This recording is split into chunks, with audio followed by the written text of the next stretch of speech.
오늘은 선한 사마리아인으로 오신 예수 그리스도 이런 제목으로 하나님 말씀을 전하도록 하겠습니다. 최근에 세계 각국에서 화성으로 가려고 하는 노력이 많습니다. 앨런 머스크라는 기업가는 화성에 지구의 식민지를 세워야 된다. 앞으로 조금 있으면 지구가 기후 때문에 살 수가 없기 때문에 그렇게 하고 지금 실제로 그렇게 하려고 막 여러 가지를 하고 있습니다. 미국도 그렇고 러시아도 그렇고 화성에 개척하려고 열심히 노력하고 있어요. 근데 화성이 태양 주위를 타원형으로 돌고 있기 때문에 이 지구와 가까울 때가 있고 멀 때가 있습니다. 지구와 제일 멀 때가 거리가 얼마냐면 약 2억 5천만 마일입니다. 센치가 아니라 2억 5천만 마일. 그리고 제일 가까울 때가 약 3,500만 마일이 돼요. 그래서 이번에 얼마 전에 무인 우주선이 갔죠. 사람이 없는 우주선만 갔는데 2020년 7월 30일 날 지구를 출발해가지고 화성에 도착한 게 약 200일 뒤에 다음 해 2월 18일 날 도착했습니다. 근데 사람은 안 타고 그냥 우주선만 간 거죠. 근데 만약에 되게 놀랍지 않습니까? 200일 동안 갔는데 근데 만약 이제 사람을 태워가지고 사람을 태운 우주선이 거기를 화성에 도착했다. 그러면 정말 놀랄 것입니다. 아주 놀라운 일이죠. 200일 가가지고 도착했으니까. 놀랍지 않습니까? 그게 놀라운 일이죠. 앞으로 그런 미래에 그걸 위해서 막 노력하고 있는데. 근데 사실 그것보다 이미 더 놀라운 일이 벌어졌습니다. 2000년 전에 이 창조주께서 사람의 몸을 입고 이 지구에 발을 디딘 거죠. 그 사건은 화성에 사람이 발을 디딘 것보다 훨씬 더 놀라운 사건입니다. 만약 그렇게 무한하신 하나님께서 조그마한 인간의 몸을 입고 오셨다는 것은 정말 놀라운 사건이죠. 왜 오셨느냐? 그것은 이 선한 사마리아 이 비유가 그걸 잘 말해준다고 생각합니다. 이 선한 사마리아인이 거의 반 강도 맞아서 거의 반 죽게 된 사람을 살려냈듯이 우리 죄와 허물로 죽은 우리를 살리시려고 주님께서 오셨죠. 그것을 축하하기 위해서 크리스마스가 있는 것입니다. 어떤 사람이 예루살렘에서 여리고로 내려가고 있었어요. 근데 예루살렘은 산에 있습니다. 그 산 높이가 얼마냐면 750m. 여리고는 해수면보다 낮은 지역에 있어요. 해수면보다 250m가 낮습니다. 그러니까 예루살렘에서 여리고까지 높이가 약 1000m 차이가 나요. 상당히 내리막길이죠. 그리고 그 거리가 얼마냐면 약 23마일입니다. 이 교회에서 LA 다운타운까지가 약 23마일인데 그 정도 거리예요. 그리고 거기 가보면 제가 거기를 가봤는데 중간에는 광야입니다. 광야. 아주 위험해요. 그래서 거기 강도가 많이 출몰합니다. 어떤 사람이 그곳으로 내려가고 있는데 강도가 와가지고 옷을 다 벗기고 그리고 다 뺏고 거의 반 죽게 됐어요. 근데 그렇게 이제 누워있는데 그 거리를 제사장이 가게 되었습니다. 쭉 지나갔는데 그 제사장이 그 사람이 피를 흘리고 있는 것을 보면서도 그냥 보고 그냥 지나가 버렸어요. 외면했습니다. 전혀 손을 쓰지 않았어요. 제사장 그러면은 그 당시에 가장 영적인 사람이고 성경을 가장 많이 알고 또 가장 종교적인 사람인데 그냥 그 사람은 지나가 버렸어요. 조금 있다가 또 레위인이 그 길을 지나갔습니다. 레위인도 제사장을 도와서 직업이 종교인입니다. 성경을 가장 잘 알고 가장 종교적인 사람인데 그 사람을 보고 그냥 외면하고 그냥 지나쳐 버렸어요. 예수님께서 왜 제사장과 레위인을 등장시켰느냐? 이 두 사람을 등장시킨 특별한 이유가 있습니다. 그 이유를 알려면 25절부터 읽어봐야 되는데 어떤 율법 교사가 예수님께 와서 질문을 했어요. 이 질문에 대한 답을 하는 과정에서 예수님께서 이런 비유를 하신 겁니다. 뭐라고 질문했냐면 선생님, 어떻게 해야 영생을 얻겠습니까? 어떻게 해야 사람이 영생을 얻습니까? 이렇게 질문하면 우리 생각에는 예수님께서 보통 로마서나 요한복음 갈라디아서 보면 영생을 어떻게 얻는다고 알고 되어 있죠? 로마서 6장, 요한복음 6장 47절에 보면 내가 진실로 진실로 너에게 이르노니 믿는 자는 영생을 가졌나니. 그러니까 너가 나를 믿으면 영생을 얻는다. 이렇게 답을 해야 될 것 같지 않습니까? 그게 정답이잖아요. 회개하고 너가 주님을 회개하고 나를 믿어라. 그러면 영생을 얻는다. 이렇게 답을 해야 되는데 예수님은 그렇게 답을 하지 않았습니다. 성경이 어떻게 되어 있느냐? 성경 구약 성경을 말하죠. 성경이 어떻게 기록되어 있느냐? 너는 어떻게 그걸 읽고 있느냐? 그러니까 이 사람이 이렇게 말했어요. 하나님을 내 마음을 다하고 목숨을 다하고 힘을 다하고 뜻을 다하여 사랑하고 내 이웃을 내 자신처럼 사랑하라 하였습니다. 옳다. 그렇게 하라. 그러면 너가 살리라. 약간 헷갈립니다. 아이고, 영생은 예수를 믿음으로 한다고 되어 있는데 이렇게 살면 된다고 되어 있으니까 조금 헷갈리죠. 그런데 왜 예수님께서 이런 말씀하셨냐면은 예수를 믿기 위해서는 그 전에 한 단계가 필요합니다. 그 전 단계가 하나가 꼭 있어야 돼요. 이 전 단계가 없으면 그 사람은 절대 예수를 믿을 수가 없습니다. 그 전 단계가 뭐냐면 내 힘으로는 내 노력으로는 하나님 말씀을 지킬 능력이 없구나. 내 힘으로는 말씀을 지킬 수가 없구나. 나는 힘을 다하여 목숨을 다하여 주님을 사랑하고 싶은데 이웃을 내 자신처럼 사랑하고 싶은데 나에게는 그럴 능력이 없구나. 그걸 깨닫도록 하기 위해서 예수님께서 이런 식으로 말씀한 것입니다. 만약 그 말씀대로 사는 사람이 있다면 그런 식으로 영생을 얻을 텐데 문제는 그렇게 그 말씀을 지킬 수 있는 사람이 한 명도 없다는 게 그게 문제입니다.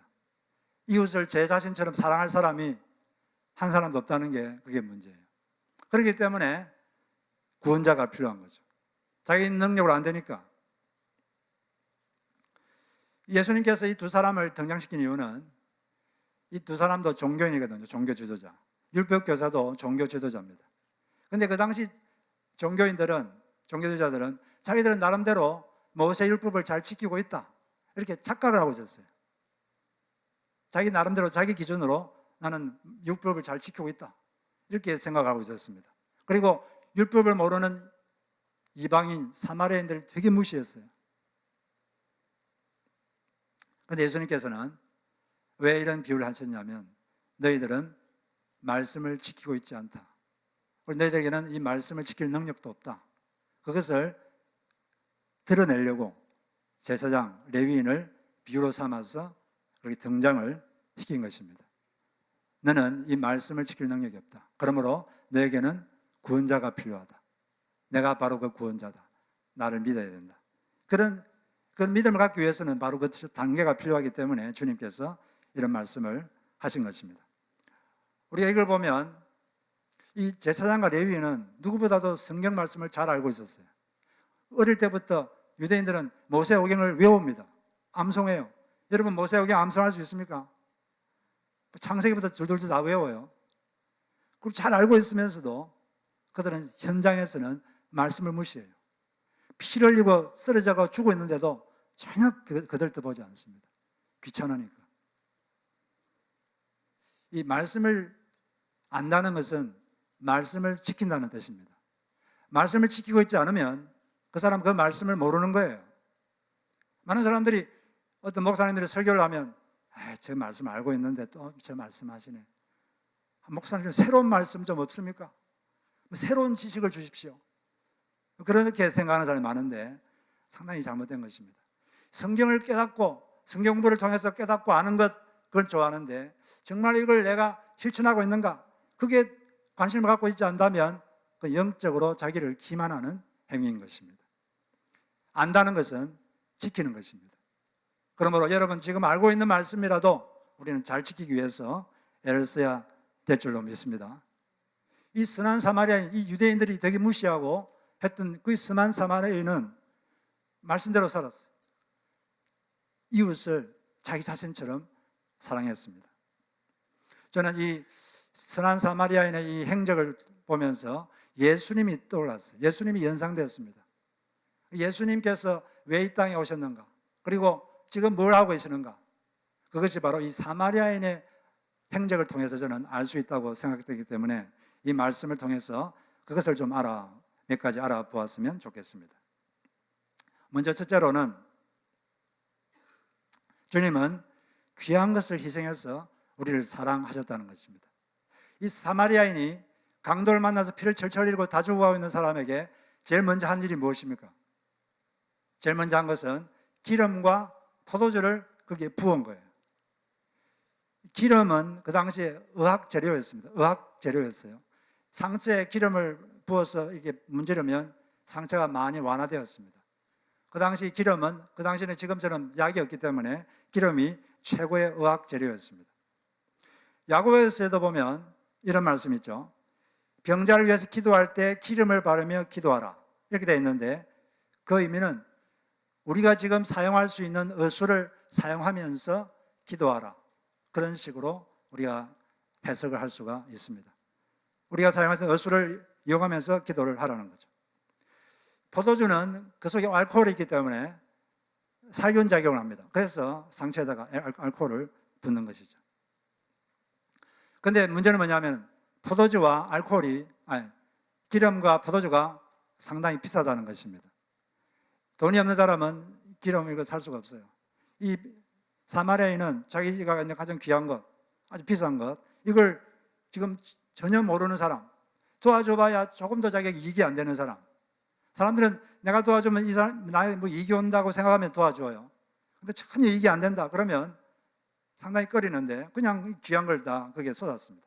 그리고 또 거기다가 자기 짐승 나귀에다가 그 피나는 사람을 스렸어요. 피나는 사람을 나귀에 실으면 어떻게 되겠습니까? 진물이 나고 피가 막 나귀에 묻고 아주 지저분해지겠죠. 그 나귀를 씻는 것도 아주 귀찮은 일입니다. 나귀를 씻어서 그리고 그 다음에 이제 주막, 좀 더 좋은 번역은 여관으로 데려갔어요. 가가지고 그날 밤을 같이 잤습니다. 그날 밤을 자고 돌보면 자고 이튿날 일어나가지고 여관 주인에게 2데나리온을 주었어요. 1데나리온은 하루 일당입니다. 이제 새해가 되면 캘리포니아가 미니멈 페이가 $15 50센트로 올라가는데 그렇게만 계산해도 8시간 일하면 얼마죠? 미니멈으로 하면 하루 일당이 124불이에요. 그러면 2데나리온이니까 248불. 생판 모르는 사람에게 도와줘봐야 조금 더 이익이 안 되는 사람에게 여러분 지나가다가 250불을 여러분 쓸 의향이 있으십니까? 그거 쉽지 않을 겁니다. 그런 다음에 이 사람은 또 주인에게 좀 더 돌봐주십시오 그러고 만약 더 비용이 들면 자기가 일 보고 돌아올 때 그때 갚도록 하겠습니다. 이 사람은 정말 이 강도 많은 사람을 자기 자신처럼 사랑하고 있습니다. 마치 자기가 강도 만난 것처럼 자기 몸이 지금 피나는 것처럼 자기 몸이 지금 피나고 아픈 것처럼 그렇게 그 사람을 대하고 있어요. 여러분 몸이 병나면 어떻게 합니까? 온 돈을 다 써서라도 그걸 고치려고 합니다. 그게 자기 몸에 대한 자세죠. 그런데 이웃을 내 자신을 사랑하는 말은 바로 자기 몸처럼 그렇게 사람을 돌보라는 거예요. 이 사마리아인은 그렇게 하고 있습니다. 그러면서 예수님께서 너희들도 이처럼 하라 그렇게 말씀하셨거든요. 영생은 우리 인간의 힘으로 얻을 수 없기 때문에 선물로 받습니다. 자기 죄를 회개하고 예수님을 자기 주인으로 구원자로 모실 때 그때 영생을 얻게 되죠. 여기 계신 분들은 예수님을 주인으로 모셔서 영생을 얻은 줄로 믿습니다. 영생을 받았다면 이제 이웃을 내 몸처럼 사랑하기 위해서 애를 쓰고 노력을 해야 되는 것입니다.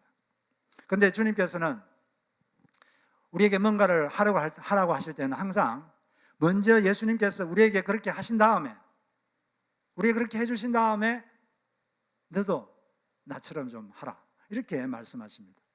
예수님께서 우리에게 내 이웃을 내 자신처럼 사랑하라 이렇게 말씀하셨는데 근데 주님께서는 먼저 그렇게 우리에게 하셨어요. 예수님께서는 이 땅에 오셔서 우리를 자기 자신처럼 사랑하셨습니다.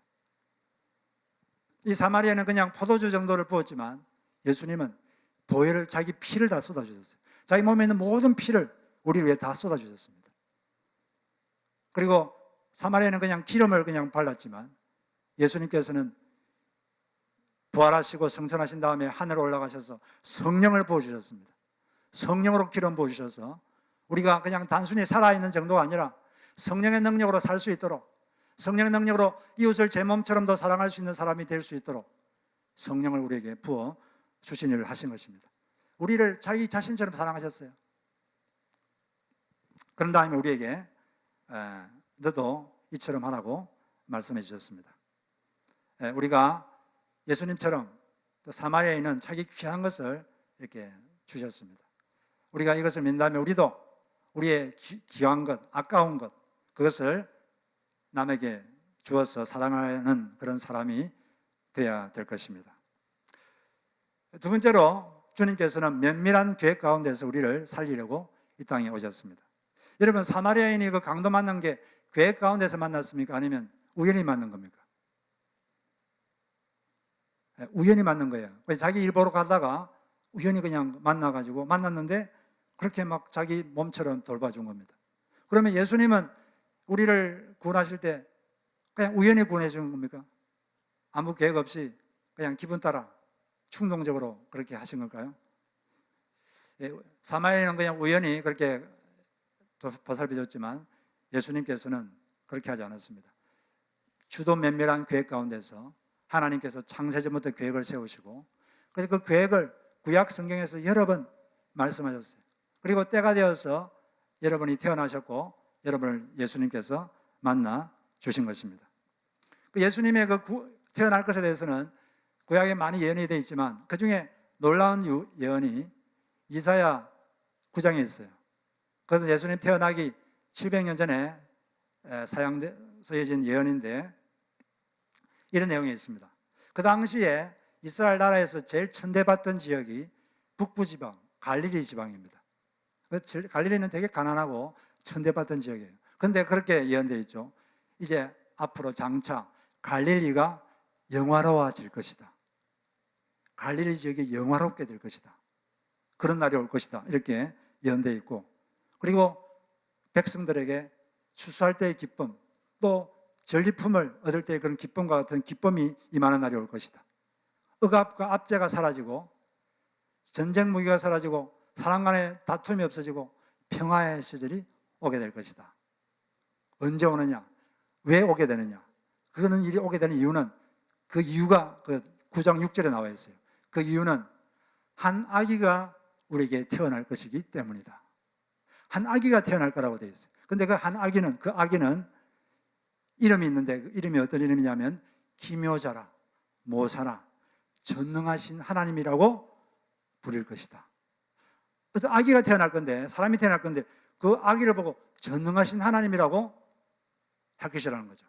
하나님이 인간 아기로 태어날 거라는 거죠. 그 일 때문에 앞으로 갈릴리는 영원롭게 될 것이고 사람들은 기쁨을 얻고 평화가 올 것이다. 그런 예언입니다. 그 예언한 다음 700년 뒤에 예수님께서 오셨어요. 예수님께서 주로 어느 지역에서 활동하셨죠? 주로 갈릴리 지방에서 활동했습니다. 갈릴리 호수 주변에서 주로 활동하셨어요. 그러므로서 그 갈릴리 지역을 영화롭게 하셨고, 예수께서 성장하신 다음에 성령을 보내주셔서 그 성령님의 능력으로 우리는 더 이상 그 성령님의 능력으로 미워하지 않을 수도 있게 되고 용서할 능력도 갖게 되고, 그래서 다툼이 없어지고 용서하고 화해할 수 있는 그런 능력을 갖게 되었고, 또 하나님과도 화목하게 되었습니다. 그날을 기념하기 위해서 크리스마스가 있는 것이죠. 그 계획 가운데서 예수님 오셨고, 지금도 예수님께서는 여러분들을 삶을 계획 가운데 인도하고 있습니다. 기분 따라 인도하시는 것이 아니라 계획 가운데서 인도하고 있어요. 계획 가운데서 지금도 목자가 되셔서 여러분들에게 가장 알맞은 길로 인도하고 있습니다. 그렇다면 우리도 다른 사람들의 선한 사마리아인이 되어서 다른 사람들을 그냥 기분 따라 기분 좋으면 도와주고 그런 게 아니라 좀 생각해서 기도하면서 어떻게 하면 저 사람에게 참 유익을 줄 수 있을까? 계획 가운데서 그렇게 도와주는 여러분들이 되시기를 바랍니다. 그리고 세 번째로 주님께서는 특히 인생의 어두운 밤에 우리와 함께 있어 주신다는 거죠. 사마리아인이 강도를 만난 다음에 강도 만난 사람을 나귀에 태워서 여관으로 데려갔습니다. 그리고 그날 밤 같이 잠을 잤어요. 하룻밤 잤습니다. 가장 이 강남하는 사람이 가장 괴로울 때, 가장 아플 때, 가장 힘들 때, 가장 어두운 밤, 그 밤을 같이 잠을 자주고 같이 시간 보내주고 옆에서 계속 간호해주고 그렇게 했습니다. 그것처럼 예수님께서는 여러분과 늘 함께 계십니다. 특별히 인생의 가장 어두운 밤, 가장 힘든 그 시간, 예수님은 우리를 떠나지 않습니다. 그곳에서 같이 주무시고 같이 우리의 상처를 싸매주고 있는 거죠. 어떤 목사님이 계셨는데 이분이 첫 아들을 낳았습니다. 첫 아들을 낳았는데 학교에 갔는데 선생님 말을 잘 못 알아들어요. 그리고 전혀 집중을 못 합니다. 의사에 가보니까 귀와 뇌를 연결하는 연결 균형에 문제가 생겨서 남의 말 잘 못 알아듣고 집중을 못 한다는 거예요. 그래서 약도 먹고 이렇게 의사에게 치료도 받고 그랬습니다. 그러다 보니까 학년이 올라갈 때마다 모든 선생님이 모여가지고 회의를 하고 그런 다음에 정상을 참작해서 다음 학년을 올려주고 그런 식으로 했습니다. 이 목사님 너무나 답답했죠. 그리고 이 아이에는 친구가 아무도 없어요. 아무도 친구가 되려고 하지 않습니다.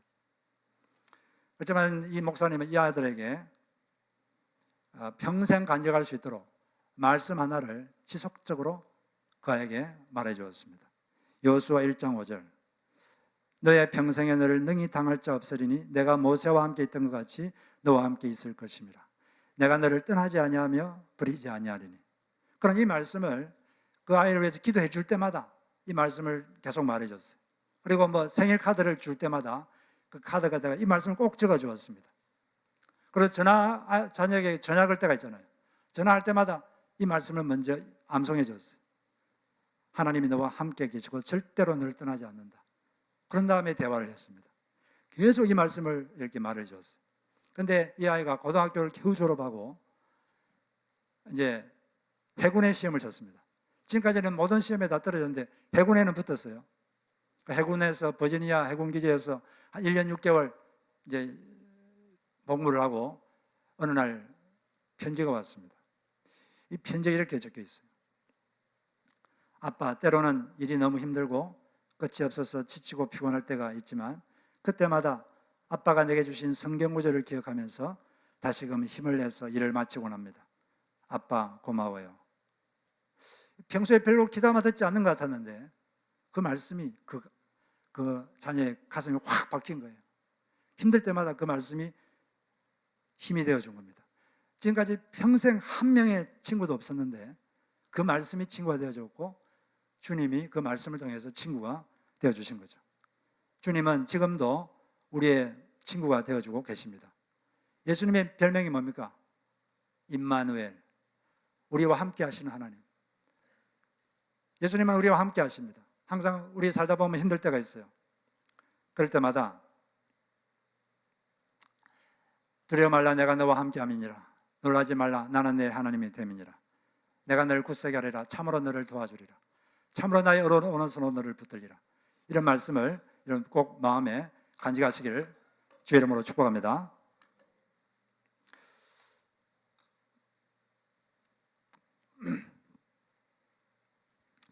요즘 사람들이 되게 힘들어요.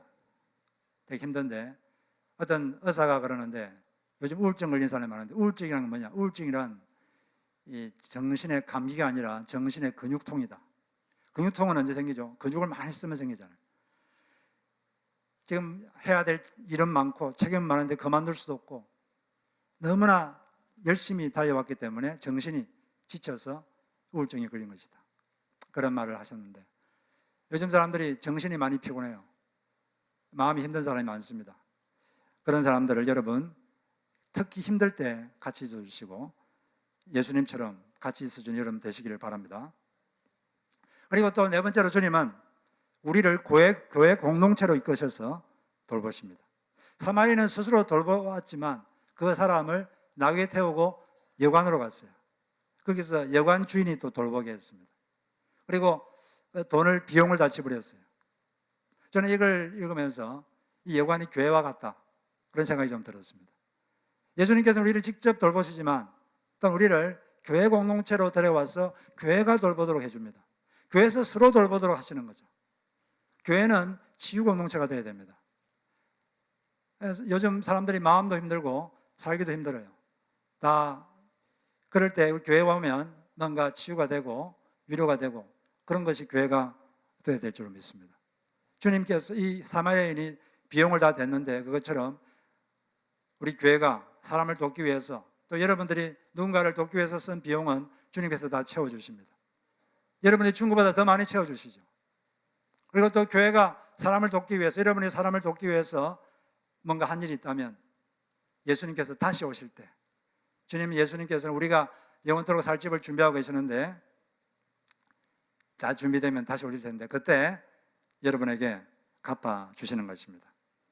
그 주님을 생각하고 우리가 이 사마리아인처럼 또 예수님처럼 주변에 아픈 사람이 혹시 없나 우리가 좀 돌봐야 되겠습니다. 요즘 사실 알고 보면 이 선한 사마리아인처럼 좋은 일을 하는 사람 되게 많아요. 여러분들도 말은 안 하시지만 좋은 일을 많이 하실 겁니다. 여기 계신 분들 보면 다 김사마리아인, 박사마리아 다 많이 계시죠. 추사마리아도 계시고 다 여러분들 다 좋은 일을 하고 계시는데 우리가 더 그런 일을 많이 해야 됩니다. 이 세상에 필요한 사람들 많아요. 제가 어떤 신문을 봤는데 거기 보니까 정인희 씨라고 이런 자매가 있었는데 집안 사정으로 어린 시절부터 홀로 있을 때가 많았습니다. 자주 보는 아버지는 가끔 들어오면 막 폭언을 퍼붓고 너무 두려웠어요. 그러다가 중1 때 우울증이 걸렸습니다. 다음 해부터는 학교 등교를 거부했어요. 학교를 안 갔습니다. 그래서 창문에 두꺼운 커튼을 치고 방 안에서 틀어박혀서 컴퓨터만 했어요. 몇 년 동안 11년 동안 컴퓨터만 하고 나머지는 다 누워 있었어요. 그리고 부모님과도 문자로 의사소통을 했어요. 11년 동안 그렇게 살았어요. 집 방에 박혀가지고. 그러다가 주변의 강요에 억지로 정신병원에 입원하게 됐는데 그 주치의가 이 사람을 마음을 열어주었습니다. 이 주치의가 따로 시간 내가지고 검정고시를 준비하라고 용기를 주고 무료로 고야 수업도 시켜주고 아버지처럼 대해줬어요. 이 사람의 사랑을 받고 이 자매가 마음이 열렸습니다. 내가 이렇게 사랑을 받는데 내가 이래서는 안 되지 하고 다시 힘을 내서 지금 아주 잘 살아가고 있습니다. 이런 사람들이 있으니까 이 사회가 유지되는 거죠. 우리가 더욱더 주변 사람들을 신경 쓰고 그렇게 해야 해요. 지금도 살기가 힘든 사람들 많아요. 여러분 주변을 살펴보시기 바랍니다. 근데 우리가 물론 뭐 다른 사람들도 살펴봐야 되겠지만 우리 가까이 있는 사람들 먼저 살펴봐야 돼요. 자기 가족, 가까이 있는 사람. 멀리 있는 사람은 사랑하기 쉬운데 어떨 때는 가까이 있는 사람이 힘들 때가 많아요. 그래서 테레사 수녀가 이런 말을 했습니다. 멀리 있는 사람을 사랑하기는 쉽습니다. 가까이 있는 사람을 사랑하기는 항상 쉬운 것만은 아닙니다. 기아로부터 사람들을 구제하기 위해서 한 움큼의 쌀을 주는 것이 자신의 집에 있는 이의 외로움과 고통을 들어주는 것보다 더 쉽습니다. 당신의 집에 사랑을 가져다 주세요. 가정이야말로 우리의 사랑이 시작되는 곳이어야 하기 때문입니다. 가까이 있는 사람, 자기 배우자, 자녀들, 그리고 여러분 가까이 있는 교회 동료, 먼저 이들에게 사랑을 베풀어야 됩니다. 이들에게 따뜻한 말 한마디, 사람은 말 한마디도 절망하기도 하고 말 한마디도 확 희망을 품기도 합니다. 격려해 주시고, 그리고 여러분들 실제 도울 수 있는 게 돕고, 또 이제 그 범위를 넓혀서 이웃에게 가는 거죠. 가장 부끄러운 기독교인은 자기만 아는 기독교인입니다. 가장 수치스러운 기독교인은 자기 가족만 아는 기독교인이에요. 성경에 제일 많은 말이 뭡니까? 사랑하라 아닙니까? 그러므로 우리는 이제 더욱 여러분들 잘하고 계시지만 더욱더 우리가 선한 사마리아인이 되어서 주변의 사람들을 돌보고 특히 가까운 사람부터 잘 살펴서 주님에게 기쁨을 드리는 우리 모두가 되기를 주의 이름으로 축복합니다.